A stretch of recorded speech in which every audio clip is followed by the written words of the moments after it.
La piste du crime par Wilkie Collins. Partie 9 du livre audio. 30. L'accusation de Madame Bolie. Je me dressais debout et je regardais Misérimous Dexter. J'étais trop agitée pour être en état de parler. Ma plus haute espérance n'avait pas été certes jusqu'à présumer ce ton de conviction absolue. J'avais tout au plus pensé qu'il pourrait, par un pur effet du hasard, partager mes soupçons sur Madame Bolie. Et voilà que, de lui-même, sans hésitation, sans réserve, il faisait cette déclaration. Il n'y a pas, là-dessus, l'ombre d'un doute. Madame Bolie a empoisonné la première femme d'Eustache. « Asseyez-vous, » reprit Dexter avec tranquillité, « et n'ayez pas l'ombre d'une crainte. Personne ne peut nous entendre dans cette chambre. » Je repris ma place et me calmai un peu. « N'avez-vous jamais dit à personne autre ce que vous venez de me dire ?» Telle fut la première question que Misérimous Dexter m'adressa. « Jamais. Personne n'a le moindre soupçon de ma pensée. »« Pas même les avocats ?»« Pas même les avocats. »« Aucun témoignage légal, dit Dexter pensif, ne s'élève contre Madame Bolie. On ne peut invoquer qu'une certitude morale. »« Assurément, repris-je, vous auriez pu trouver ce témoignage si vous l'aviez cherché. » Il se prit à rire de mon idée. « Regardez-moi, dit-il. Un homme cloué sur ce fauteuil est-il en état de procéder à une enquête ? D'ailleurs, d'autres obstacles me barraient le chemin. Je ne suis pas généralement dans l'habitude de me livrer sans nécessité. Je suis un homme plein de précautions, quoique vous puissiez ne vous en être pas aperçu. Toutefois, mon incommensurable haine de Madame Bolie ne pouvait rester cachée. Si les yeux peuvent dévoiler les secrets, elle doit avoir découvert que j'avais soif de la voir dans les mains du bourreau.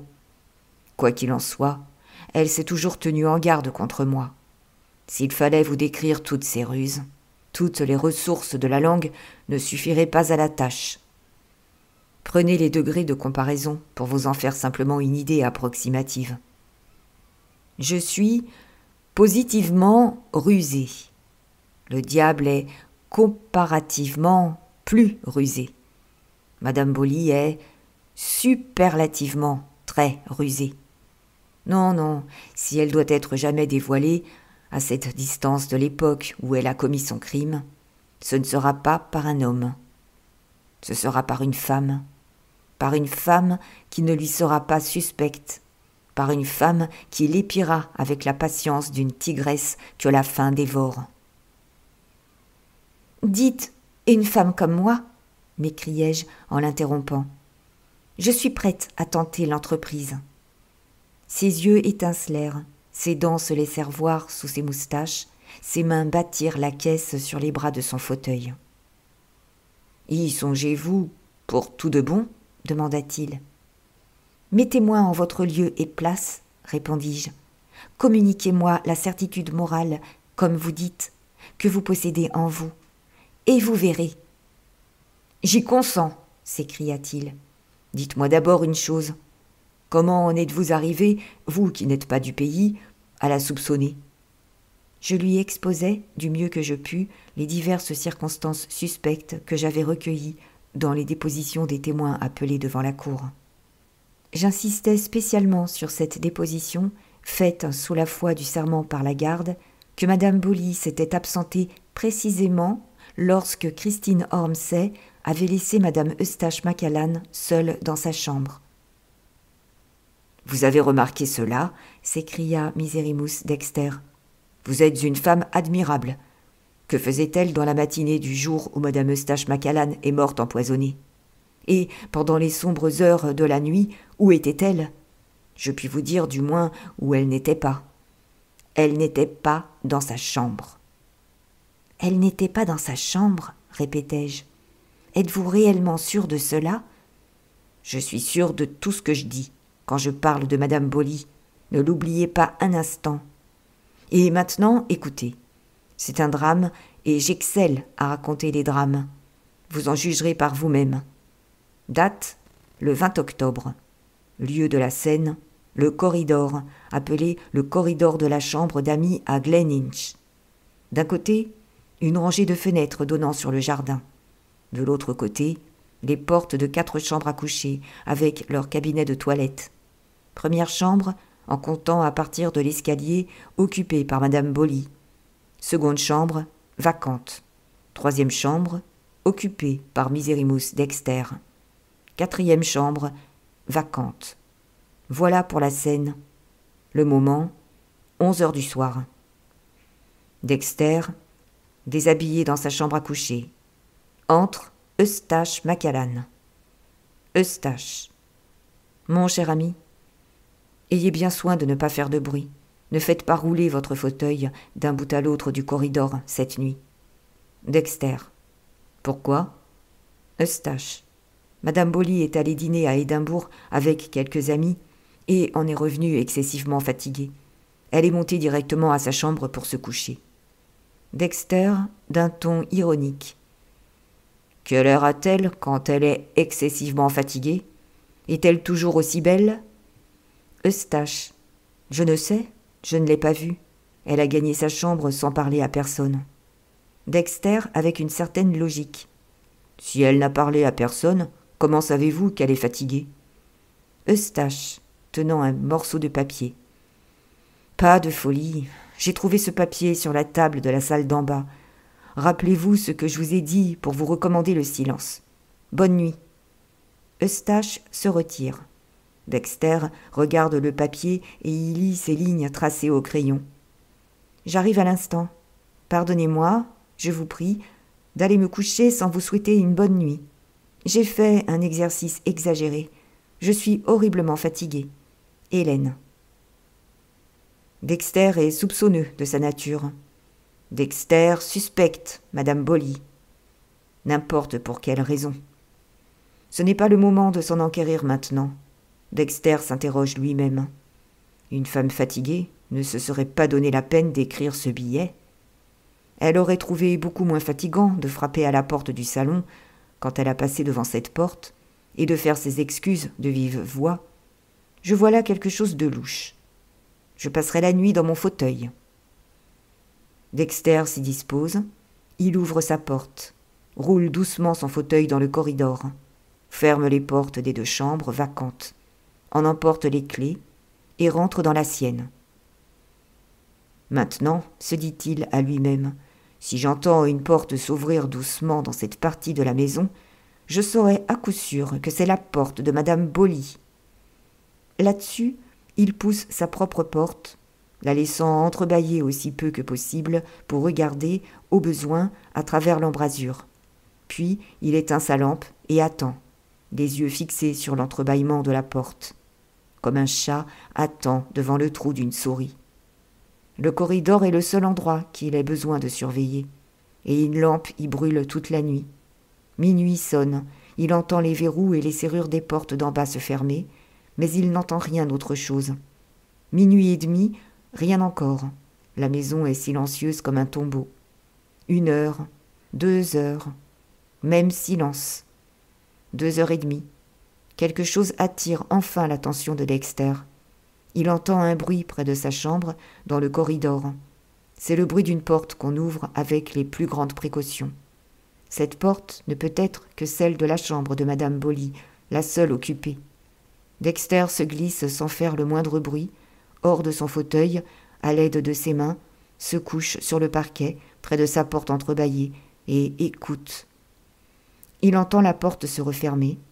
Il voit un objet sombre. Il retire aussitôt sa tête de l'embrasure de la porte et la couche sur le parquet, où personne, à coup sûr, ne s'avisera de la découvrir. Que voit-il alors? Madame Boly. Elle marche, ayant sur ses épaules le long manteau qu'elle porte quelquefois et dont les plis flottent derrière elle. Bientôt, elle disparaît, après avoir dépassé la 4e chambre, en tournant à angle droit dans un second corridor appelé le corridor du Sud. Quelles sont les chambres dont l'entrée donne dans ce corridor? Il y en a 3. La première est le petit cabinet d'études mentionné dans la déposition de la garde. La seconde est la chambre à coucher de madame Eustache Macallan. La troisième, celle de son mari. Qu'est-ce que madame Bolie, soi-disant excédée de fatigue, peut avoir à faire dans cette partie de la maison, à 2h30 du matin? Dexter se décide à courir le risque d'être vu et à entreprendre un voyage de découverte. Savez-vous comment Dexter alla de place en place sans se servir de son fauteuil? Avez-vous vu le pauvre estropié sauter sur ses mains? Doit-il, avant de continuer, vous montrer comment il s'y prit? Je vous ai vu sauter ainsi hier au soir, me hâtai-je de répondre. Continuez, je vous en prie. Continuez votre récit. Continuez. Aimez-vous ma manière de dramatiser une histoire? Me demanda-t-il. Suis-je intéressant? Intéressant au-delà de tout ce qu'on peut dire, monsieur Dexter. La suite. La suite. Je suis avide d'entendre la suite. Il sourit de ce sincère éloge qu'il attribuait à son seul talent. Je suis également habile, dit-il, dans le style autobiographique. Voulez-vous que je vous en donne un échantillon pour varier ma manière? Tout ce qu'il vous plaira, m'écriai-je, mais continuez. Deuxième partie. Style autobiographique, reprit-il en appelant mon attention d'un signe. Je sautais tout le long du corridor de la chambre d'amis, puis je tournais dans le corridor du sud. Je m'arrêtais devant le petit cabinet d'études. La porte en était ouverte, mais il n'y avait personne dans l'intérieur. J'entrai et j'atteignis la porte qui communiquait avec la chambre à coucher de madame Eustache Macallan. Fermée à clé. Je regardais à travers le trou de la serrure. Y avait-il quelque étoffe pendue de l'autre côté pour intercepter la vue? Je ne puis le dire. Tout ce que je sais, c'est qu'il était impossible de rien voir, que l'obscurité. J'écoutais. Je n'entendis rien. Même obscurité, même silence en dedans de la seconde porte, fermée aussi à clé, de la chambre de madame Eustache Macallan qui s'ouvrait sur le corridor. J'allais à la chambre de son mari. J'avais la plus mauvaise opinion qu'on pût avoir de madame Bolie. Je n'aurais pas été surpris le moins du monde si j'avais signalé sa présence dans la chambre d'Eustache. Là aussi, je regardais par le trou de la serrure. Cette fois, la clé avait été retirée ou bien tournée du bon côté, de façon à ne pas intercepter ma vue. Je ne sais quelle supposition était la vraie. Le lit d'Eustache était placé le long du mur, faisant face à la porte. Je pus le voir, absolument seul, dormant du sommeil de l'innocence. Je réfléchis un instant. L'escalier de service se trouvait au bout du corridor, non loin de moi. Je le descendis et me mis à explorer l'étage inférieur à la clarté de la lampe de nuit. Toutes les portes étaient fermées et les clés en dehors, de sorte que je pus m'assurer de l'état de ces portes. La porte d'entrée de la maison était barrée et fermée au verrou. La porte qui donnait accès aux chambres des domestiques était dans le même état. Je retournai dans ma propre chambre, certain que tout était dans l'ordre accoutumé. Où pouvait être madame Bolie? Évidemment, quelque part dans la maison. Mais où? Je m'étais assuré qu'elle n'était pas dans les chambres que je n'avais pu explorer. Le champ de mes recherches était épuisé. Elle ne pouvait être que dans la chambre à coucher de madame Macallan, la seule qui eût échappé à mes investigations, la seule dont il ne m'avait pas été possible d'inspecter l'intérieur. Ajoutez à cela que la clé de la porte du cabinet d'études, communiquant avec la chambre de madame Macallan, avait été égarée d'après la déposition de la garde. N'oubliez pas non plus que le désir le plus ardent de madame Bolie, ainsi qu'elle l'avait avoué dans la lettre écrite par elle et lue devant la cour, était de devenir l'heureuse épouse d'Eustache Macallan. Réunissez toutes ces conjectures et vous devinerez quelles pensées pouvaient être les miennes, sans que j'aie besoin de vous le dire, pendant que j'attendais dans mon fauteuil ce qui pourrait arriver. Vers 4 heures du matin, si fort que je sois, la fatigue l'emporta. Je succombais au sommeil. Pas pour longtemps.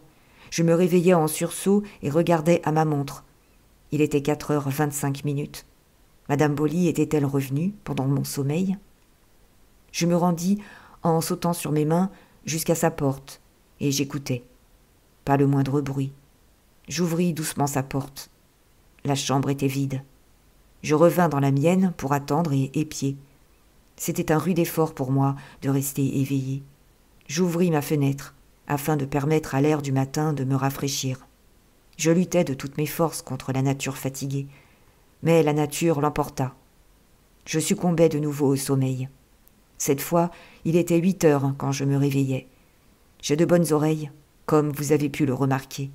J'entendis des voix de femmes qui parlaient sous ma fenêtre. Je regardais sans me laisser voir. Madame Bolie et sa femme de chambre étaient en conversation intime. Madame Bolie et sa femme de chambre semblaient regarder, comme des coupables, autour d'elle pour s'assurer qu'elle n'était ni vue ni entendue. « Prenez garde, madame, » disait la femme de chambre.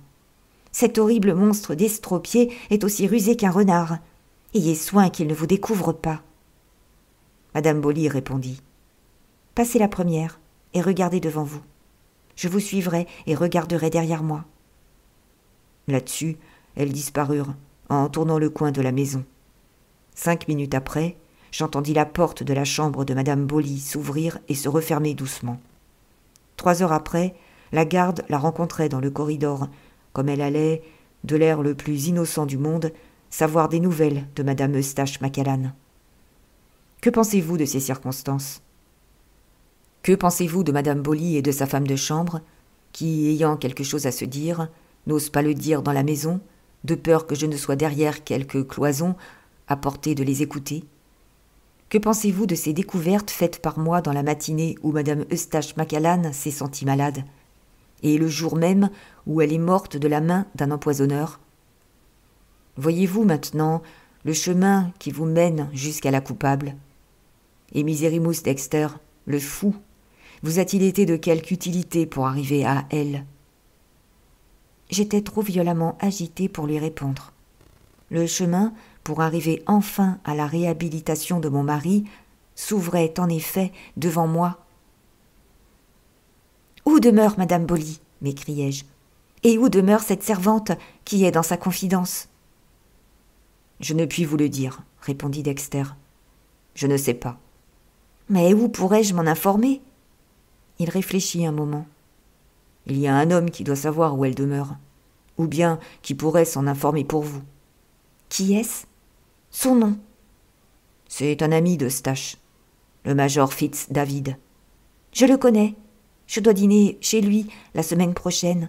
Il vous a invité à être de la partie. » Misérimous Dexter se prit à rire avec dédain.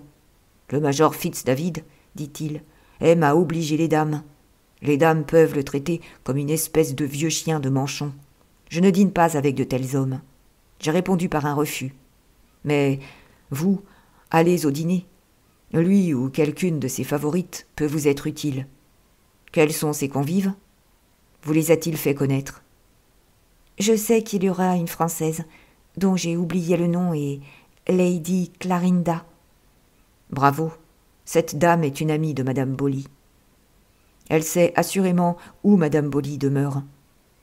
Venez me revoir quand vous aurez obtenu d'elle ce renseignement. Demandez si la femme de chambre est toujours avec Madame Bolie. C'est la plus facile des deux à faire parler. Obtenez seulement que cette fille s'ouvre à vous, et alors nous tenons Madame Bolie.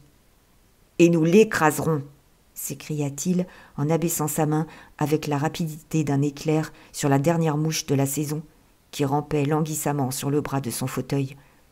Nous l'écraserons, comme j'écrase cette mouche. J'y pense. Une question très importante. Avez-vous de l'argent à votre disposition? Oui, et beaucoup. Il fit claquer joyeusement ses doigts. Cette fille est à nous, s'écria-t-il. Avec elle, c'est une question de livres et de shillings. Attendez, une autre question à propos de votre nom. Si vous vous présentez à Madame Bolie comme la femme d'Eustache, elle verra en vous celle qui a pris sa place.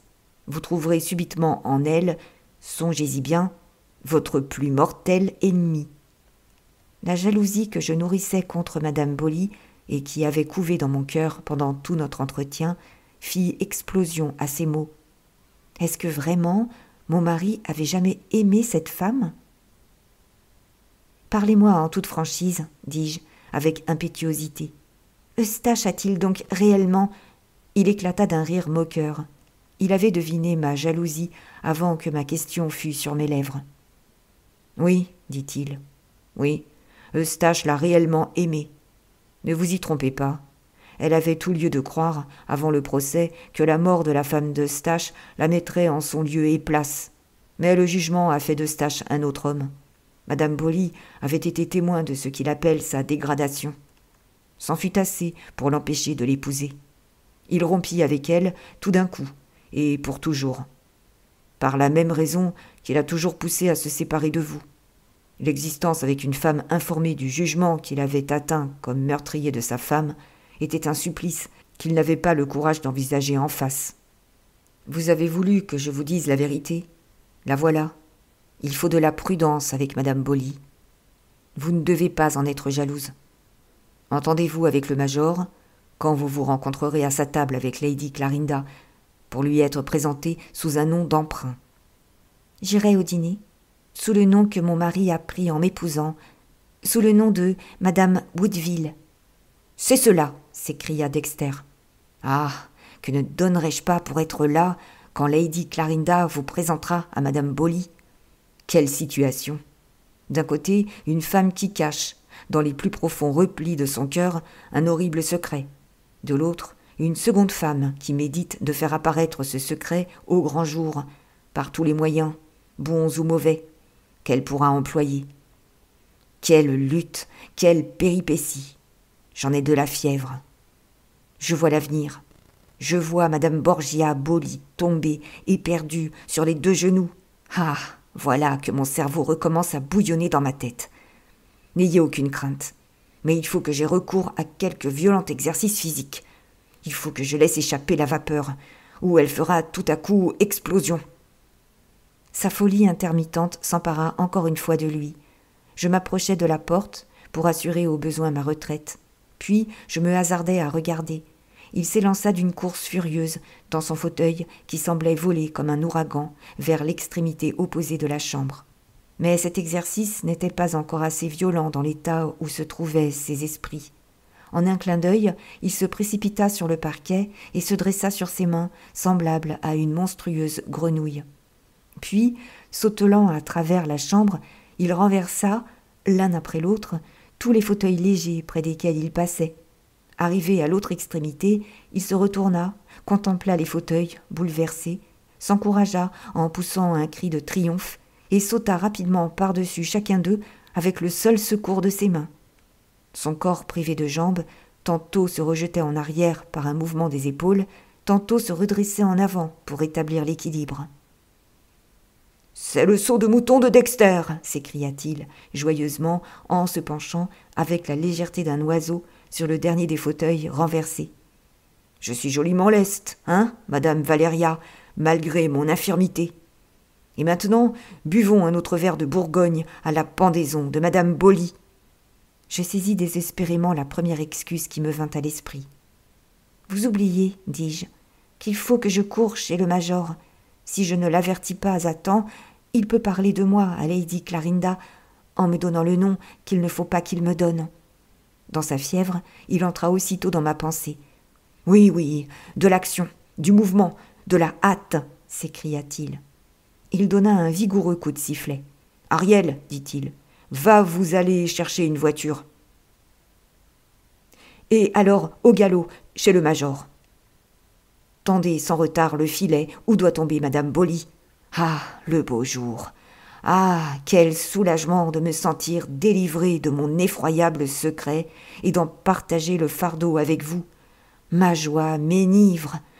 Je suis pareil à l'esprit de la terre, dans le Prométhée délivré de Shelley, quand la terre sent l'esprit de l'amour. » Comme je dépassais le seuil, il déclamait les beaux vers du poète, perdu dans ce flot lyrique, appuyé sur son fauteuil renversé, les yeux fixés sur un ciel imaginaire. Mais quand je traversais l'antichambre, c'était déjà autre chose. Il poussait son cri strident et sautait follement par-dessus les fauteuils renversés. Ariel était dans la salle du rez-de-chaussée qui m'attendait. J'allais mettre mon gant au moment où je m'approchai d'elle. Elle m'arrêta et, saisissant ma main, la porta vivement à sa figure. Était-ce pour la baiser ou pour la mordre? Ni l'un ni l'autre. Elle la flaira comme aurait fait un chien. Cela fait, elle la laissa retomber en poussant un gros rire, qui ressemblait à un gloussement. « Vous n'avez pas l'odeur de ses parfums. »« Vous n'avez pas touché sa barbe, » dit-elle. « Maintenant, je vous crois. Vous voulez une voiture ?»« Merci, j'irai à pied, jusqu'à ce que j'en rencontre une. » Elle était disposée à être polie envers moi du moment où je n'avais pas touché à sa barbe. J'en fis la remarque tout haut. Elle éclata de rire. « À présent, dit-elle, je suis contente de ne vous avoir pas jeté dans le canal. » Elle me donna sur l'épaule une tape amicale qui faillit me renverser. Puis elle reprit son air stupide et me précéda jusqu'à la porte d'entrée, qu'elle referma derrière moi en riant toujours de son gros rire. Mon étoile était enfin dans sa période d'ascension. J'avais gagné à la fois la confiance d'Ariel et la confiance du maître. Chapitre 31. La défense de Madame Bolie. Les journées qui s'écoulèrent jusqu'au dîner du major furent extrêmement précieuses pour moi. Ma longue entrevue avec Miserrimus Dexter m'avait troublé plus sérieusement que je ne l'avais senti tout d'abord. Ce ne fut que quelques heures après, m'être retiré, que je commençai réellement à reconnaître combien mes nerfs avaient été irrités par tout ce que j'avais vu et entendu dans le cours de ma visite. Je tressaillais au moindre bruit. J'avais des rêves effrayants. À tel moment, j'avais envie de crier sans raison. À tel autre, j'étais disposée à m'emporter sans cause. L'instant d'après, le calme le plus absolu m'était nécessaire. Ce calme, mon excellent Benjamin sut me le procurer. Le bonhomme fit taire ses inquiétudes et m'épargna des questions que son intérêt paternel le rendait impatient de m'adresser. Il fut tacitement convenu entre nous que toute conversation au sujet de cette visite à Miserrimus Dexter, qu'il avait désapprouvée, serait différée jusqu'à ce que le repos m'eût rendu mon énergie morale et physique. Je ne reçus aucune visite. Madame Macallan et le major Fitz-David vinrent au cottage. L'une pour apprendre ce qui s'était passé entre Miserrimus Dexter et moi, l'autre pour m'amuser de ces derniers bavardages sur les convives de notre prochain dîner. Benjamin prit sur lui de m'excuser auprès de tous les deux et de m'épargner la fatigue de les recevoir. Nous louâmes une voiture découverte et fîmes de longues promenades à travers les sentiers encore fleuris qui s'étendent à plusieurs milles aux environs nord de Londres. De retour au logis, nous nous entretenions paisiblement du temps passé, où nous faisions quelques parties de tric-trac et de domino. Plusieurs jours s'écoulèrent ainsi dans une heureuse et douce quiétude, bien utile à ma santé. Quand le jour du dîner arriva, j'étais dans mon état normal, prête à rentrer dans l'action et impatiente d'être présentée à Lady Clarinda et de connaître la demeure de Madame Bolie. Benjamin parut un peu triste de voir l'animation de mon visage pendant que nous nous rendions chez le major Fitz-David. « Ah, ma chère, dit-il avec sa simplicité ordinaire, je vois que vous êtes maintenant tout à fait bien. Vous avez déjà assez de notre tranquille existence. » Mes souvenirs du dîner du major, incidents et personnes, sont en général singulièrement confus. Je me rappelle que nous fûmes très gais et aussi à l'aise, aussi familiers les uns avec les autres, que si nous avions été de vieux amis. Je me rappelle que Madame Mirliflor était incontestablement supérieure à toutes les femmes présentes, tant pour le parfait éclat de sa toilette que pour le plaisir qu'elle prit au magnifique dîner qui nous était offert. Je me rappelle que la jeune primadonna du major fut plus remarquable que jamais par ses grands yeux ronds, sa toilette tapageuse et sa voix stridente de future reine du chant. Je me rappelle que le major ne cessa de baiser nos mains, de nous presser de goûter à ses mets les plus friands et à ses vins les plus délicats, de nous faire la cour, de découvrir des ressemblances entre nous et de se maintenir imperturbablement d'un bout à l'autre de la soirée dans son rôle de ci-devant Don Juan. Je me rappelle que mon bon vieux Benjamin, tout effarouché, se retira dans un coin, rougissant quand l'attention se portait sur lui, timide avec Madame Mirliflor, honteux avec Lady Clarinda, soumis au major, goûtant médiocrement la musique et aspirant, dans le fond de son cœur, à se retrouver au plus tôt dans son modeste cottage. Là se bornent mes souvenirs sur les convives de cette joyeuse réunion, à une exception près. Il s'agit de Lady Clarinda. L'impression qu'elle m'a laissée est encore aussi présente à ma pensée que si je m'étais rencontrée hier avec elle. Et je puis dire, sans exagération, que je me rappelle encore presque mot pour mot la mémorable conversation que nous eûmes en tête-à-tête vers la fin de la soirée. Elle était vêtue, je m'en souviens, avec cette extrême simplicité qui indique un art suprême de se mettre. Elle portait une robe de mousseline unie par-dessus une jupe de soie blanche, sans garniture ni embellissement d'aucune sorte. Son abondante chevelure brune était, en dépit de la mode, divisée sur son front et rejetée en arrière, où elle formait un nœud sans aucun ornement. Un étroit ruban blanc entourait son cou, attaché par le seul bijou qu'elle porta, une petite broche en diamant. Elle était d'une incontestable beauté, mais cette beauté était du type quelque peu sévère et anguleux qu'on rencontre si souvent chez les Anglaises de race. Le nez et le menton trop proéminents et trop fortement accentués, les yeux gris, bien fendus et pleins d'esprit et de dignité, manquaient de tendresse et de mobilité dans l'expression. Ses manières avaient tout le charme qu'une bonne éducation peut donner. Elles étaient empreintes d'une politesse exquise, aisée et cordiale, laissant voir cette parfaite mais discrète confiance en elle-même qui, en Angleterre, semble être le produit naturel d'un haut rang. Si vous l'aviez prise pour ce qu'elle était en apparence et à la surface, vous auriez dit « Voilà le modèle d'une dame noble, mais parfaitement exempte d'orgueil. » Et si vous vous étiez permis, sous l'influence de cette idée, quelque liberté avec elle, elle vous en aurait fait souvenir jusqu'à la fin de vos jours. Nous nous convînmes admirablement bien. Je lui fus présentée sous le nom de Madame Woodville, comme il avait été convenu préalablement entre le major et Benjamin. Avant la fin du dîner, nous nous étions promis de nous visiter mutuellement. Je n'attendais qu'une occasion favorable pour amener Lady Clarinda à me parler, comme je le désirais, de Madame Bowley. Cette occasion se présenta assez tard dans la soirée. J'avais cherché un refuge contre les airs de bravoure de la stridente prima-donna du major, dans le fond du salon. Comme je l'avais espéré et prévu, après un court moment, Lady Clarinda, voyant que je ne me trouvais plus dans le groupe qui entourait le piano, me chercha et vint s'asseoir à côté de moi dans un endroit où nous ne pouvions ni être vus ni entendre nos amis, qui se trouvaient sur le devant du salon. Là, à ma grande satisfaction, elle se mit spontanément à me parler de Miserrimus Dexter. Quelque chose que j'avais dit de lui, quand son nom avait été accidentellement prononcé pendant le dîner, lui était resté dans la mémoire et nous amena, par une gradation très naturelle, à parler de Madame Bowley. Enfin, pensai-je en moi-même, le petit dîner du major aura sa récompense. Ah, quelle récompense! Mon cœur bat encore à coups pressés, comme dans cette soirée que je n'oublierai jamais, en cet instant où j'y pense assise devant mon pupitre. « Ainsi, Dexter vous a réellement parlé de Madame Bowley ?» s'écria Lady Clarinda. « Vous ne vous faites pas idée de la surprise que vous me causez. Puis-je vous demander pourquoi ? Il l'a en horreur. La dernière fois que je l'ai vu, il ne voulait pas me permettre de prononcer son nom.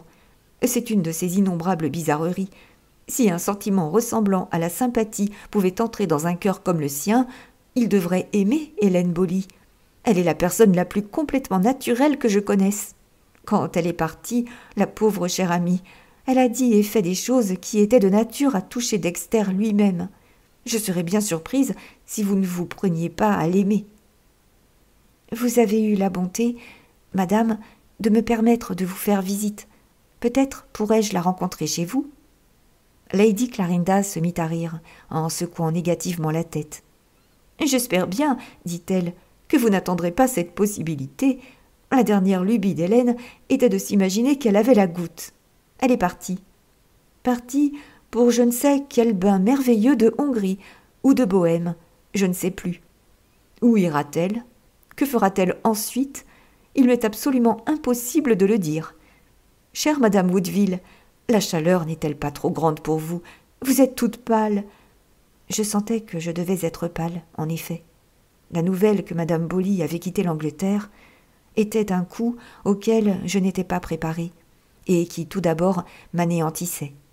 « Voulez-vous que nous passions dans une autre pièce ?» demanda Lady Clarinda. Passer dans une autre pièce c'eût été mettre fin à notre conversation, et je ne l'aurais voulu pour rien au monde.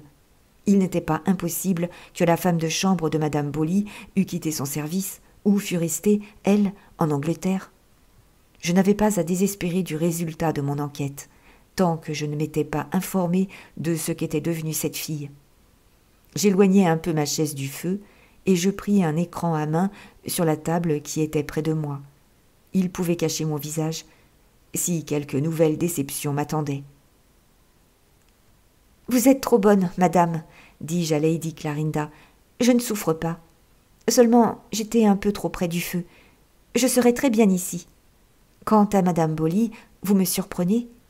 D'après ce que m'avait dit M. Dexter, je m'étais imaginé... »« Oh, fit-elle, ne croyez donc pas un mot de ce que vous dit Dexter. Il prend plaisir à mystifier les gens, et il vous aura sans aucun doute trompé à dessein. Si tout ce que j'entends dire est vrai, il doit plus en savoir sur les étranges frasques et fantaisies d'Hélène que la plupart de ceux qui la connaissent.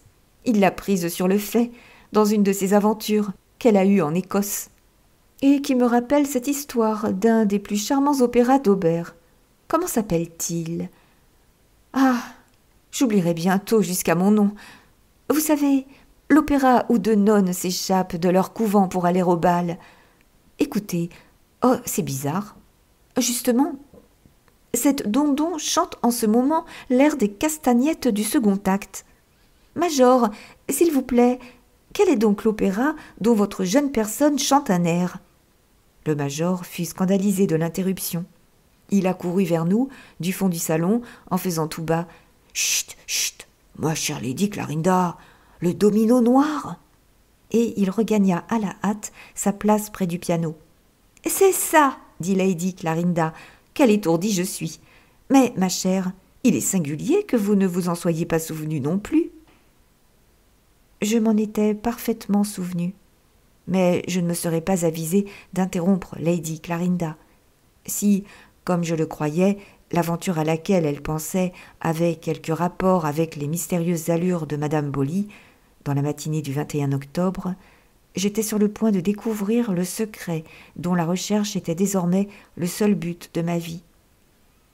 Je tins mon écran de façon à dissimuler mon visage et, de la voix la plus ferme que je pus trouver, « Continuez, dis-je, je vous en prie.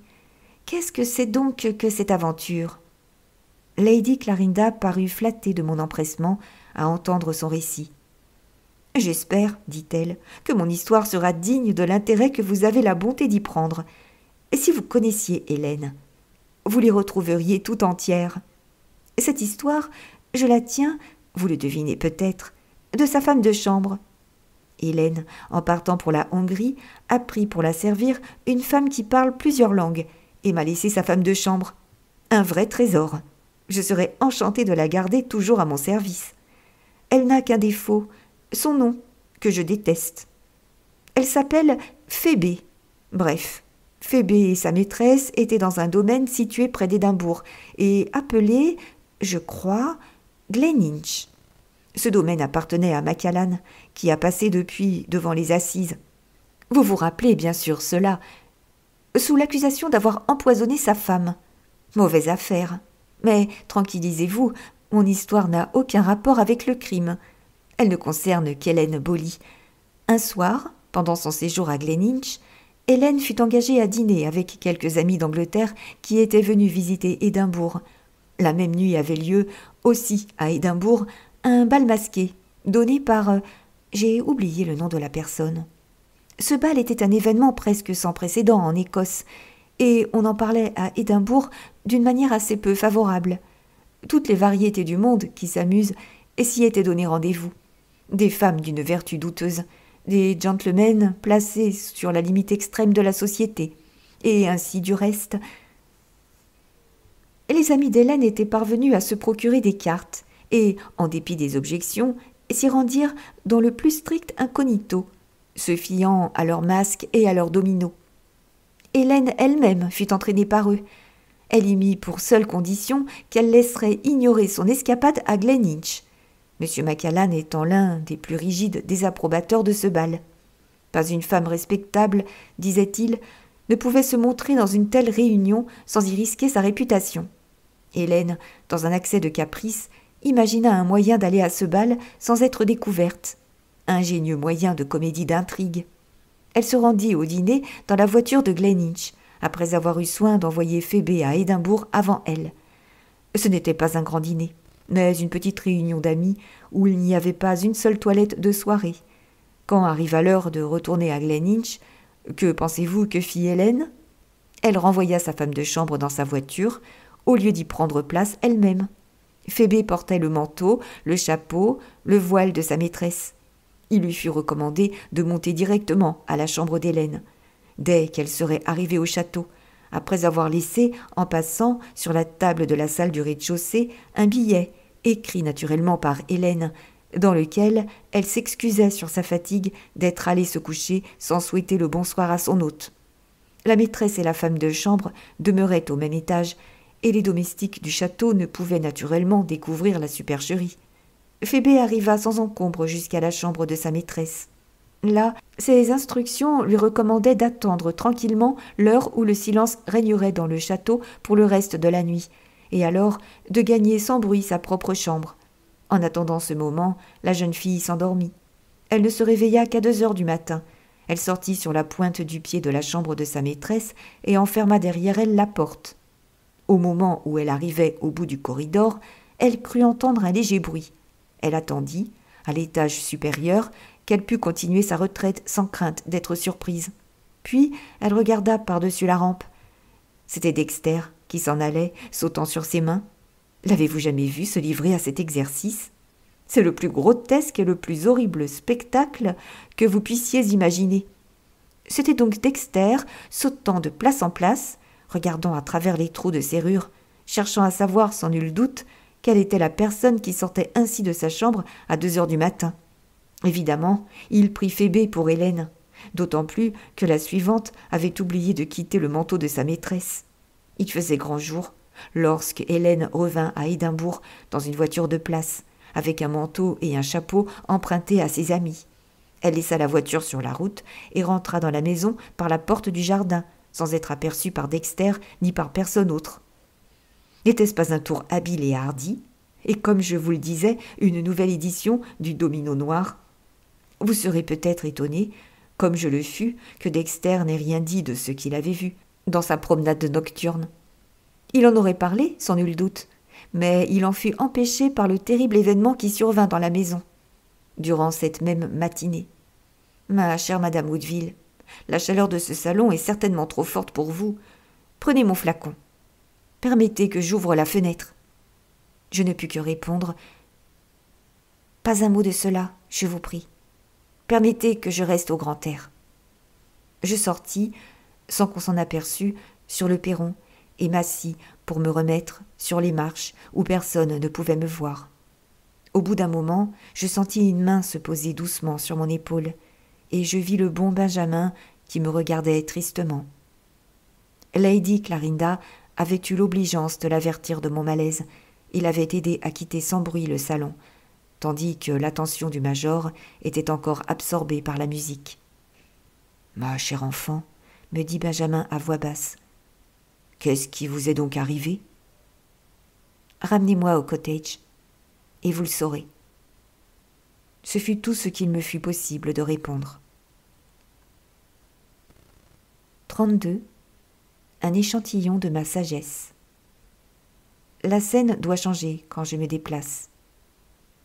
Elle s'est passée pendant un temps à Londres. Elle se passe aujourd'hui à Édimbourg. 2 jours s'étaient écoulés depuis le dîner du major Fitz-David.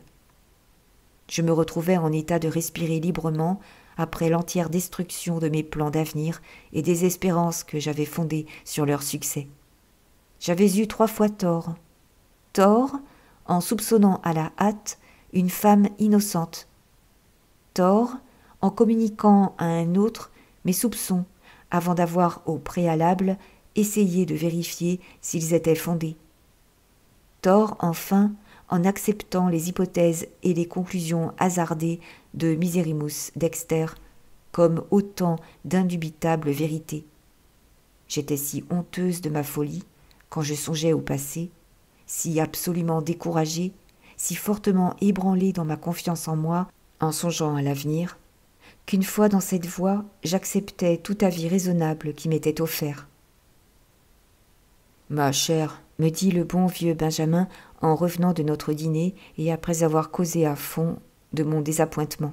« J'ai beau songer à ce que vous m'avez dit, je ne puis me faire à votre monsieur Dexter.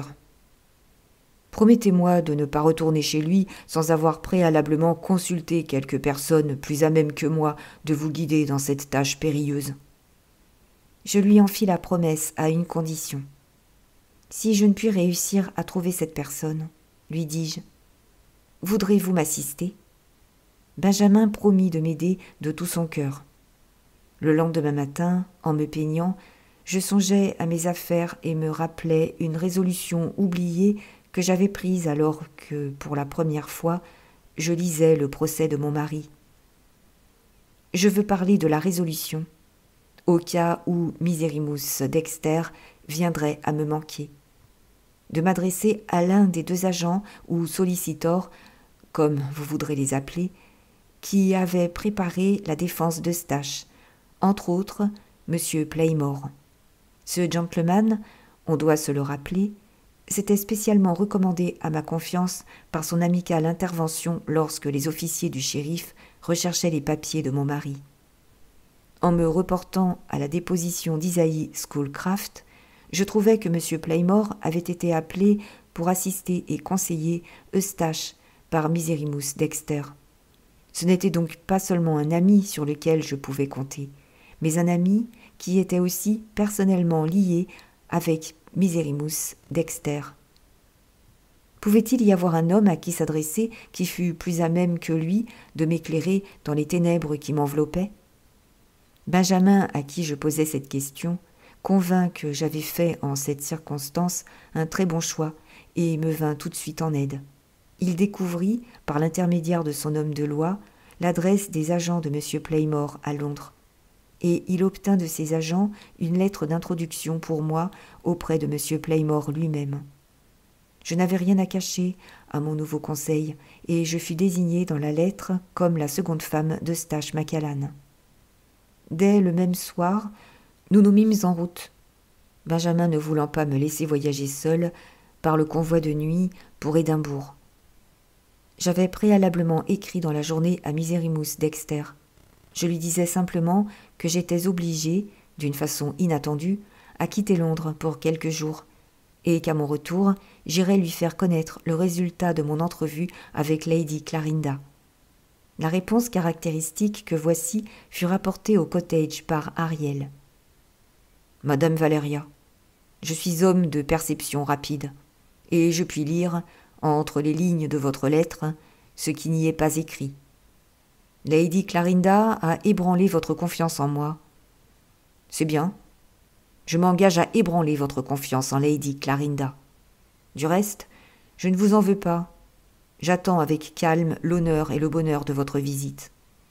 Faites-moi savoir par le télégraphe si les truffes vous plaisent toujours, ou si vous préférez quelque chose de plus doux et de plus léger. Croyez-moi toujours votre allié et admirateur, votre poète et cuisinier, Dexter. » Arrivés à Édimbourg, nous eûmes, Benjamin et moi, une petite discussion. Il s'agissait de savoir si j'irais avec lui ou seul chez M. Playmore. J'étais d'avis de m'y rendre seul. « Mon expérience du monde n'est pas bien grande, lui dis-je, mais j'ai observé que, 9 fois sur 10, un homme fait à une femme qui vient seule à lui des concessions qu'il hésiterait à faire si un autre homme était présent. Je ne sais pourquoi cela est ainsi, mais je sais que cela est. Si je vois que les choses ne vont pas comme je voudrais avec M. Playmore, je lui demanderai une seconde entrevue, et cette fois, vous m'accompagnerez. Ne me croyez pas entière dans mon opinion.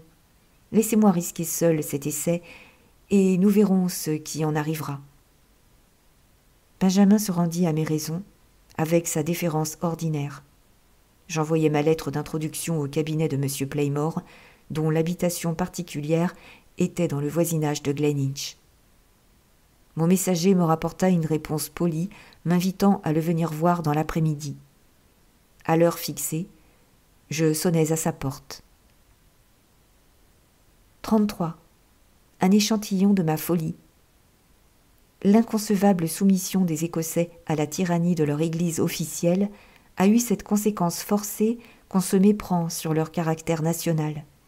Quand on pense à ce qu'est l'institution du dimanche en Écosse, on la trouve sans parallèle dans la chrétienté pour sa déraisonnable et sauvage austérité. On voit une nation permettre à ses prêtres de la priver, un jour par semaine, de tous ses avantages sociaux. Il lui est interdit, ce jour-là, de voyager, d'envoyer un télégramme, de manger un plat chaud, de lire un journal, en un mot, de faire usage d'aucune de ses libertés, deux seules exceptées, la liberté de se rendre à l'église et la liberté de boire. On voit cet assujettissement et on en conclut, non sans raison, qu'un peuple qui subit un pareil joug est le plus stupide, le plus austère et le plus triste des peuples de la terre. C'est ainsi qu'on juge les Écossais quand on les regarde à distance. Mais combien on s'en fait une autre idée si on les voit de plus près et si on apprend à les connaître par l'expérience d'une pratique personnelle. Il n'est pas de peuple plus gai, plus sociable, plus hospitalier, plus libéral dans ses idées, sur toute la surface du globe civilisé, que ce même peuple qui se soumet au dimanche écossais. Pendant 6 jours de la semaine, les Écossais vivent dans une atmosphère de gaieté tranquille et de bon sens naturel, qu'on est heureux de respirer. Mais, le 7e jour, ces mêmes hommes entendront sérieusement un de leurs ministres prêcher qu'une promenade, le dimanche, est un acte coupable, et ils écouteront sans lui rire au nez de telles niaiseries. Je ne suis pas assez habile pour pouvoir expliquer cette anomalie dans notre caractère national. Je dois seulement la constater par forme de préparation nécessaire à l'apparition, dans mon véridique récit, d'un personnage qu'on ne rencontre guère dans les ouvrages d'imagination. Un Écossais d'un caractère gai. Sous tous les autres rapports, je trouvais que M. Playmore n'avait rien de positivement remarquable. Il n'était ni vieux ni jeune, ni beau ni laid. Il ne rappelait en rien l'idée qu'on se fait généralement d'un homme de loi. Il parlait un très bon anglais, avec aussi peu d'accent écossais que possible. « J'ai l'honneur d'être un ancien ami de M. Macallan, me dit-il en me serrant cordialement la main, et je suis vraiment heureux de faire la connaissance de la femme de M. Macallan. Voulez-vous vous asseoir près du jour ? Vous êtes assez jeune pour ne pas craindre de prendre place ici, devant la fenêtre. Est-ce votre première visite à Édimbourg ? Permettez-moi, je vous prie, de vous la rendre aussi agréable que possible. Je serais heureux de vous présenter Madame Playmore. Nous sommes à Édimbourg pour quelque temps. L'opéra italien y donne des représentations. Voulez-vous avoir la bonté de laisser de côté toute cérémonie et de dîner avec nous ? Nous irons ensuite à l'opéra. » « Vous êtes bien bon, répondis-je, mais je suis en ce moment sous le coup de préoccupations qui feraient de moi une triste compagnie pour Madame Playmore. La lettre que je vous ai fait remettre vous dit, je pense, que j'ai à vous consulter sur une affaire d'une sérieuse importance. »« En vérité, répliqua-t-il, je dois vous avouer franchement que je n'ai pas lu la lettre en entier. J'ai vu seulement votre nom, et j'ai appris du porteur que vous désiriez me voir ici. Je vous ai envoyé ma réponse à votre hôtel. Puis je me suis occupé d'autre chose. Pardonnez-moi, je vous prie. S'agit-il d'une consultation qui concerne ma profession ? Je souhaite sincèrement, dans votre intérêt, qu'il n'en soit pas ainsi. »« Pas précisément, Monsieur Playmore. Je me trouve dans une situation très pénible, et je viens vous demander vos conseils, au milieu de circonstances peu ordinaires. Je vous surprendrai beaucoup quand vous entendrez ce que j'ai à vous dire, et je crains bien de vous prendre plus de temps que je n'ai le droit de vous en demander. Mes conseils et mon temps, reprit-il, sont entièrement à votre disposition. Dites-moi en quoi je puis vous être utile, et ne craignez pas d'entrer dans tous les détails que vous croirez nécessaires. » La bienveillance de son langage égalait celle de ses manières. Je parlais donc en toute liberté et en toute franchise, et je lui racontais, sans la moindre réserve, toute mon étrange histoire. Rien de plus sincère que sa mobile physionomie. Je pus y suivre, comme dans un livre ouvert, les diverses impressions que mon récit produisait sur son esprit. Il eut un air vraiment peiné quand je contai ma séparation d'avec mon mari. Il ouvrit des yeux étonnés et assez admiratifs devant ma ferme résolution de faire réformer le verdict écossais. Mes préventions et mes soupçons injustes à l'égard de madame Bolly le firent sourire. Mais ce fut quand j'arrivai à mon entrevue avec Miserrimus Dexter que je produisis mon plus grand effet. Il m'écouta avec une attention sérieuse et un intérêt profond. Il eut des frémissements subits et des froncements de sourcils significatifs. Je l'entendis murmurer, à plusieurs reprises, comme s'il eût oublié ma présence. « Est-il possible ? Oh, oh, ceci est grave. La dissimulation peut-elle aller si loin ?» Je pris la liberté de l'interrompre. Je n'entendais nullement lui permettre de garder ses pensées pour lui-même. « Il me semble que vous êtes surpris, » lui dis-je. Il tressaillit au son de ma voix. « Je vous demande mille pardons, » s'écria-t-il. « Je ne suis pas seulement surpris. Vous m'avez ouvert un point de vue entièrement nouveau. J'entrevois une possibilité, une probabilité réellement frappante. »« Relativement à l'empoisonnement de Gleninch ?» demandai-je. « Oui, oui, et qui ne s'était jamais offerte, jusqu'à présent, à mon esprit. » Il reprit avec son enjouement accoutumé. « Voilà qui est nouveau et curieux. À présent, c'est le client qui conseille l'homme de loi. Voyons, ma chère madame Eustache, il faut pourtant s'entendre. Est-ce vous qui avez besoin de mon avis, ou moi qui dois vous demander le vôtre ? » « Puis-je savoir quelle est votre idée ? » répondis-je. « Pas tout de suite, si vous le permettez. Excusez ma réserve professionnelle. Je n'ai pas à faire l'homme de loi avec vous, et je voudrais éviter d'en prendre le rôle. Mais l'homme de loi l'emporte et refuse de s'effacer. J'hésite véritablement à vous découvrir, sans plus ample information, ce qui me passe à travers l'esprit. Accordez-moi une grâce. Permettez que nous revenions sur une partie du terrain parcouru et laissez-moi vous adresser quelques questions. Je suis prête à y répondre. Où devons-nous remonter ? À votre visite à Dexter, en compagnie de votre belle-mère. Quand vous avez demandé tout d'abord à Dexter s'il avait quelques idées à lui au sujet de la mort de madame Eustache Macallan, il vous a regardé. Vous ai-je bien comprise ? Avec surprise et défiance. Oui, avec une grande défiance. Et son visage s'est rasséréné quand vous lui avez dit que votre question vous était simplement suggérée par ce que vous aviez lu dans le compte-rendu du procès. Oui. M. Playmore prit une feuille de papier dans le tiroir de son pupitre, plongea sa plume dans son encrier, réfléchit un instant et plaça un fauteuil pour moi près de lui. « L'homme de loi disparaît, dit-il, et l'homme du monde prend sa place. Plus de mystère professionnel entre vous et moi. En ma qualité d'ancienne amie de votre mari, madame Macallan, vous m'inspirez un intérêt. Je me crois sérieusement obligé à vous donner un avertissement avant qu'il soit trop tard. Et je ne le ferai que dans une bonne intention, en courant un risque que peu d'hommes voudraient courir. Personnellement et professionnellement, je vais me confier à vous, quoique je sois écossais et homme de loi. Asseyez-vous là et lisez par-dessus mon épaule, pendant que je prendrai mes notes. Vous verrez ce qui se passera dans mon esprit en lisant au fur et à mesure ce que j'écrirai. » Je m'assis près de lui et, sans la moindre hésitation et le moindre trouble, je regardais, en vertu de sa permission, par-dessus son épaule. Il commença à écrire. L'empoisonnement de Gleninch. Question. Quelle est l'attitude de Miserrimus Dexter eu égard à l'empoisonnement ? Que paraît-il savoir à ce sujet ? Il a des idées qu'il tient secrètes. Il tremble à la pensée qu'elles aient été découvertes, ou que, sans le vouloir, il les ait lui-même trahies. Il est visiblement soulagé quand il est convaincu que cela n'est pas.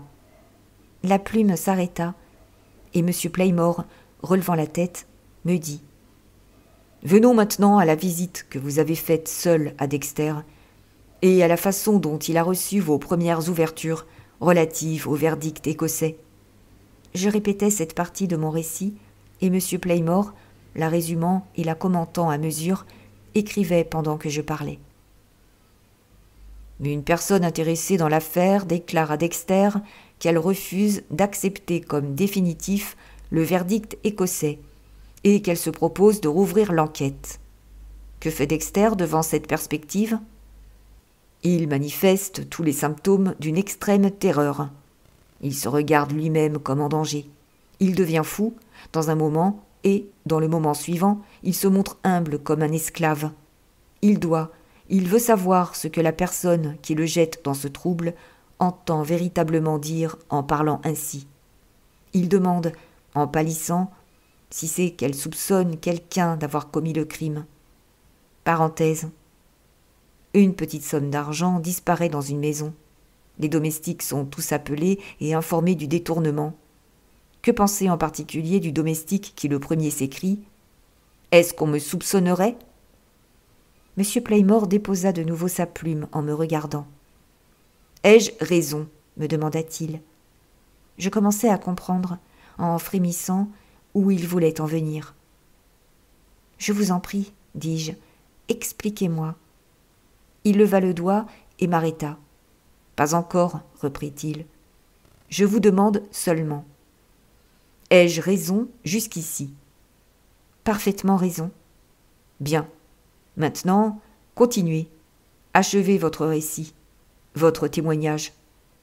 Et, comme sous ma dictée, M. Playmore reprit la rédaction de ses notes. Dexter acquiert la certitude que, si quelqu'un est soupçonné, ce n'est pas lui, du moins, qu'on soupçonne. Il s'étend alors sur son fauteuil. Il pousse un long soupir et demande qu'on le laisse seul un instant, sous prétexte que ce sujet le surexcite. Quand le visiteur revient, Dexter a bu du vin dans l'intervalle. Le visiteur se dit convaincu que Mme Eustache Macallan est morte empoisonnée. Dexter retombe sur son fauteuil, comme pris d'une soudaine faiblesse. Quelle est cette sensation d'horreur qui s'est emparée de lui ? N'est-ce pas celle qu'on éprouve au souvenir d'un crime ?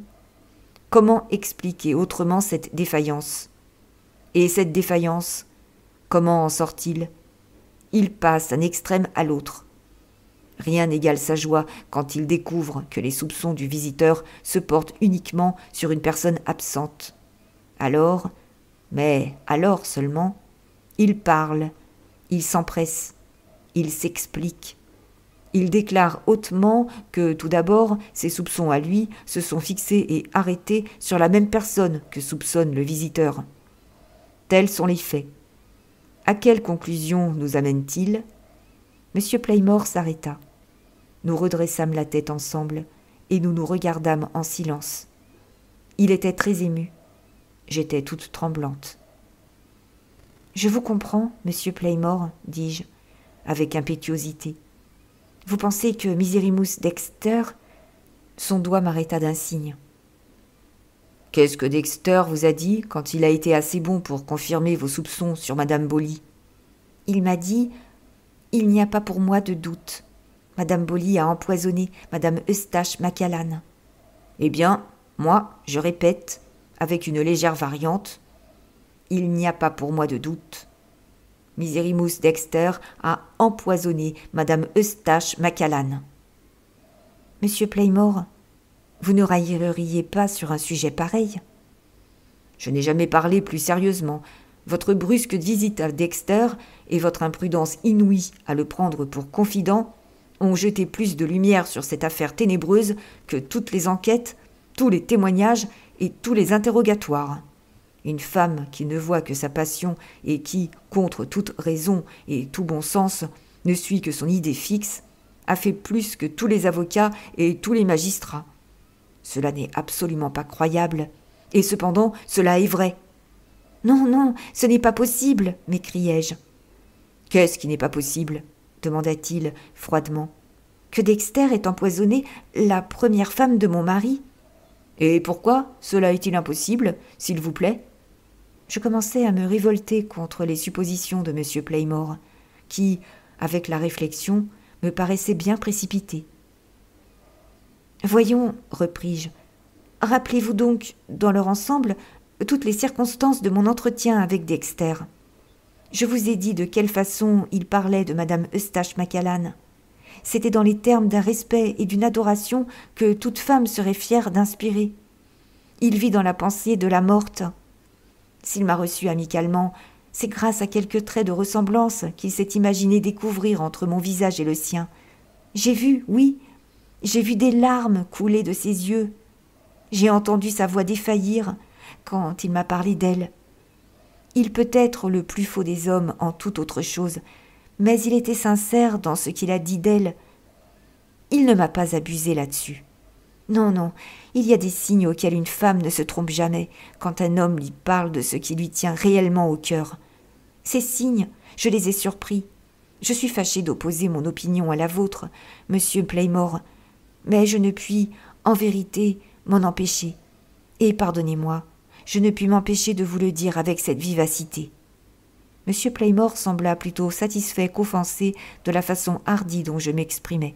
« Ma chère Madame Eustache, dit-il, vous n'avez aucune raison de vous fâcher contre moi. Je partage entièrement votre manière de voir, avec cette différence que j'en tire une conclusion absolument opposée. Je ne vous comprends pas. Vous allez me comprendre. Vous définissez les sentiments de Dexter pour la défunte Madame Eustache comme un mélange de respect et d'adoration. Je vous dirais qu'il y avait, dans son cœur, un sentiment plus vif encore que cela. Il l'aimait d'amour. Je tiens mon renseignement de la pauvre femme elle-même, qui m'a honoré de sa confiance et de son amitié pendant une grande partie de sa vie. Avant qu'elle épousât M. Macallan, auquel elle crut devoir taire ce ridicule détail, Miserrimus Dexter lui avait fait la cour, et, tout difforme qu'il était, l'avait sérieusement demandé en mariage. « Et vis-à-vis de cela, m'écriai-je, vous dites qu'il l'a empoisonné ?»« Oui, je ne vois pas d'autre conclusion possible, après ce qui est arrivé pendant votre visite chez lui. »« Comment se fait-il, demanda M. Playmore, que Miserrimus Dexter soit tombé en défaillance à votre premier mot ? Qu'est-ce donc qui a pu l'effrayer ainsi ?» J'essayais de trouver une réponse. Je m'embarquais même dans une phrase sans savoir au juste où j'allais arriver. « Monsieur Dexter est l'ancien et fidèle ami de mon mari, commençai-je. Quand il a entendu dire que je n'acceptais pas le verdict du jury, il a pu craindre que... »« Il a pu craindre que votre mari n'ait à supporter les conséquences possibles d'une nouvelle enquête, dit M. Playmore, en finissant ironiquement ma phrase. « Oh, Madame Macallan, voilà qui ne s'accorde guère avec votre foi profonde dans l'innocence de votre mari. Délivrez votre esprit d'une erreur, continua-t-il sérieusement, qui doit fatalement vous égarer si vous persistez dans vos intentions actuelles. Miserrimus Dexter, vous pouvez en croire ma parole, a cessé d'être l'ami de votre mari le jour où votre mari a épousé sa première femme. Dexter, j'en conviens, a gardé les apparences de l'amitié, en public comme en particulier. Sa déposition en faveur de son ami, durant le procès, a été telle que chacun l'attendait, des sentiments dont il faisait profession envers lui. Je n'en ai pas moins la ferme persuasion qu'il ne faut pas ici s'en tenir à la surface, et que M. Macallan n'a pas de plus mortel ennemi que Miserrimus Dexter. Je ne trouvais rien à répondre. Je sentais que M. Playmore était dans le vrai. Mon mari avait courtisé et obtenu la femme qui avait refusé d'épouser Dexter. Dexter était-il homme à pardonner cette injure ? Mon expérience me répondait « non ». « Rappelez-vous ce que je vous ai dit, reprit M. Playmore. « Et maintenant, Revenons à votre rôle personnel dans cette triste affaire et cherchons ensemble quelle chance nous avons de parvenir à la découverte de la vérité. Être convaincu, comme je le suis, que Miserrimus Dexter est l'homme qui aurait dû passer en jugement pour le meurtre commis à Gleninch et mettre la main sur une preuve évidente qui, à cette distance où nous sommes de la perpétration du crime, pourrait seule justifier une accusation publique contre Miserrimus Dexter, ce sont là deux choses bien différentes. La question est maintenant réduite à ces simples termes. L'acquittement de Stache dépend entièrement de la démonstration publique de la culpabilité de Dexter. Comment atteindrez-vous ce résultat ? Vous ne pouvez pas fournir la moindre preuve contre lui. Vous ne pouvez convaincre Dexter qu'avec ses propres aveux. Écoutez-vous ce que je vous dis ? Oui, sans doute. Oui, je vous écoute. Je vous entends. Mais je résiste encore. Avec tout le respect dû à la supériorité de votre savoir et de votre expérience. Je résiste encore à accepter votre terrible conclusion et à la prendre pour point de départ de ce qui me reste à faire. M. Playmore eut un sourire de contentement. Vous admettez pourtant, chère madame, que Dexter vous a dissimulé une bonne partie de la vérité. Il y a quelque chose qu'il vous dissimule. Oui, j'admets cela. Soit. Ce qui s'applique à votre manière d'envisager l'affaire s'applique aussi à la mienne. Il vous refuse l'aveu de sa culpabilité, selon moi. Selon vous, il vous refuse les renseignements qui pourraient prouver la culpabilité d'une autre personne. Mais, aveu ou renseignements, comment maintenant les obtiendrez-vous de lui ? Quelle influence pourra agir sur lui quand vous le reverrez ? J'essaierai encore de la persuasion. Et si la persuasion échoue, qu'est-ce que vous ferez ? Lui tendrez-vous un piège ? Tâcherez-vous de l'intimider ? Si vous voulez relire vos notes, monsieur Playmore, vous y verrez que j'ai réussi à l'effrayer déjà, quoique je ne sois qu'une femme et que je n'en eusse pas l'intention. Bien. Ce que vous avez fait une fois, vous pensez que vous pourrez le faire encore. Très bien. Comme vous paraissez résolu à encourir la chance, il ne sera pas mal que vous ayez, du caractère et du tempérament de Dexter, une connaissance plus étendue. Avant que vous ne retourniez à Londres, adressons-nous, s'il vous plaît, à quelqu'un qui pourra vous fournir ces utiles renseignements. Je tressaillis et regardai autour de moi comme si la personne qui devait nous aider à mieux connaître Dexter était là, près de nous. « Ne vous alarmez pas, » dit Playmore. « L'oracle est muet. Et il est ici. » Il ouvrit un des tiroirs de son pupitre, y prit un paquet de lettres et en détacha une. « Quand nous préparions, dit-il, la défense de votre mari, nous hésitions beaucoup à comprendre Miserrimus Dexter dans la liste de nos témoins. Nous n'avions pas le moindre soupçon contre lui. J'ai à peine besoin de vous le dire. Mais nous avions peur qu'il ne s'abandonnât à quelqu'une de ses excentricités. L'impression que produirait sur lui sa comparution en cour d'assises pouvait lui faire perdre complètement l'esprit. Nous eûmes alors recours aux lumières d'un médecin. Sous un prétexte que j'ai oublié, nous le présentâmes à Dexter et nous en reçûmes en temps utile le rapport que voici. » Il déplia cette pièce et, soulignant de l'ongle un passage, il me la tendit. Je lus ce qui suit. Pour résumer mes observations, je crois que l'aberration mentale est à l'état latent chez le sujet. Bien qu'aucun symptôme extérieur ne s'en soit jusqu'ici manifesté à mes yeux. Vous pouvez, je pense, le faire comparaître devant la cour, sans crainte des conséquences. Il pourra dire et faire des choses bizarres, mais sa volonté est assez forte pour maîtriser sa déraison, et vous pouvez vous fier à la haute estime qu'il a de lui-même pour le produire devant la cour comme un témoin ayant la pleine intelligence des choses qu'il entend et qu'il dit. Quant à l'avenir, je ne saurais naturellement rien affirmer de positif. Je ne puis que vous faire connaître mes conjectures actuelles. Qu'il doive finir par devenir fou, s'il vit, je n'en doute pas, ou j'en doute peu. La question de savoir à quelle époque la folie s'emparera tout à fait de son esprit dépend entièrement de l'état de sa santé. Son système nerveux est excessivement irritable. et il y a des symptômes qui prouvent que sa manière de vivre a déjà ébranlé sa constitution. Mais s'il renonce à ses pernicieuses habitudes, s'il se résigne à rester chaque jour plusieurs heures en repos et au grand air, il peut vivre encore bien des années comme un homme sain d'esprit et de corps. Si, au contraire, il s'obstine dans sa dangereuse solitude et dans ses fiévreuses évocations, ou si quelque fatal incident vient surexciter encore ses nerfs, sa raison sombrera tout à coup et fera place à la folie ou à l'imbécilité. Quand cette catastrophe se produira, ses amis, je le crois, ne devront conserver aucune espérance de guérison. L'équilibre, une fois rompu, ne se rétablira jamais plus dans tout le reste de sa vie. Ainsi se terminait le rapport du docteur. M. Playmore le remit dans son tiroir. « Vous venez, dit-il, de lire la consultation de l'une de nos célébrités médicales les plus autorisées. Dexter vous fait-il l'effet d'un homme qui doive recouvrer la raison?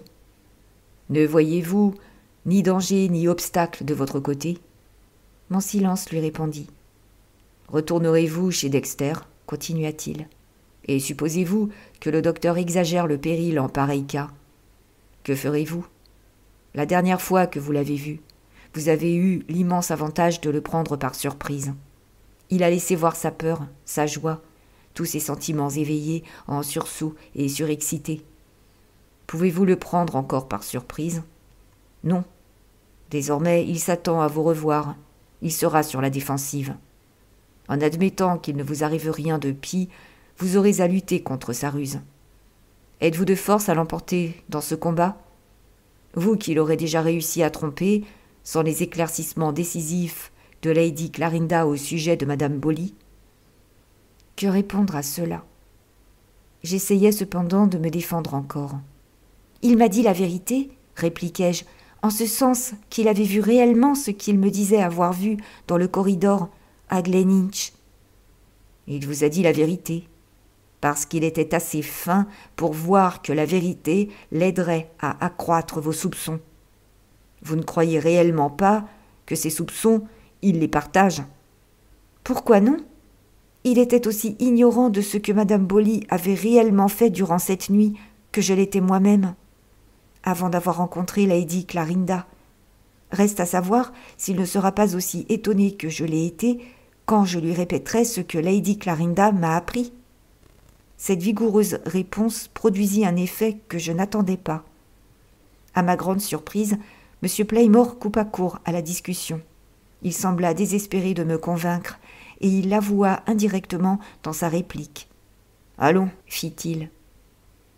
Je vois que tout ce que je pourrais vous dire ne vous ramènera pas à mon opinion. »« Je n'ai ni votre habileté, ni votre expérience, répondis-je.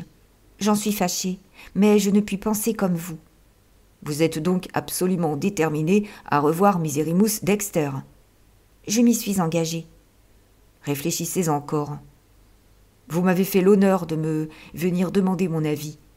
Eh bien, sérieusement, je vous conseille de renoncer à tenir cet engagement. J'irai même plus loin. Je vous conjure de ne pas revoir Dexter. » C'est précisément ainsi que m'avait parlé ma belle-mère. C'est précisément ainsi que m'avaient parlé Benjamin et le major Fitz-David. Tout le monde était contre moi, et je résistais encore. Quand j'y pense à présent, je m'étonne de mon opiniâtreté. Je suis presque honteuse d'avoir à confesser que je ne répliquais rien à M. Playmore. Il attendit un moment ma réponse, fixant sur moi un regard anxieux. Ce regard ne fit que m'irriter. Je me levai et demeurai devant lui, les yeux attachés sur le parquet. Il se leva à son tour. Il était clair que la conférence était rompue. « C'est bon, dit-il d'un ton à la fois triste et enjoué. Je comprends qu'il est déraisonnable de ma part d'espérer qu'une jeune femme comme vous puisse partager l'opinion d'un vieil homme de loi comme moi. Laissez-moi seulement vous rappeler que notre conversation doit rester, quant à présent, strictement confidentielle. Maintenant, changeons de sujet. Y a-t-il quelque chose que je puisse faire ici, pour vous? Êtes-vous seul à Édimbourg? Non, J'y suis venue avec un vieil ami qui me connaît depuis mon enfance. Et comptez-vous passer ici la journée de demain? Je le pense. Voulez-vous m'accorder une faveur? Veuillez réfléchir sur ce qui s'est passé entre nous et revenir demain me voir dans la matinée.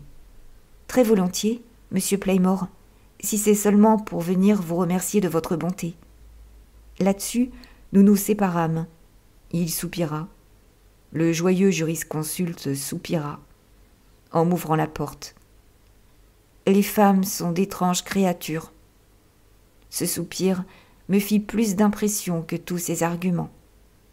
En passant le seuil de sa porte, je me sentis rougir de l'entêtement avec lequel je lui avais résisté. Merci pour votre écoute. N'hésitez pas à vous abonner pour accéder plus facilement à la suite. Merci de mettre un pouce ou liker ou mettre un commentaire. À bientôt.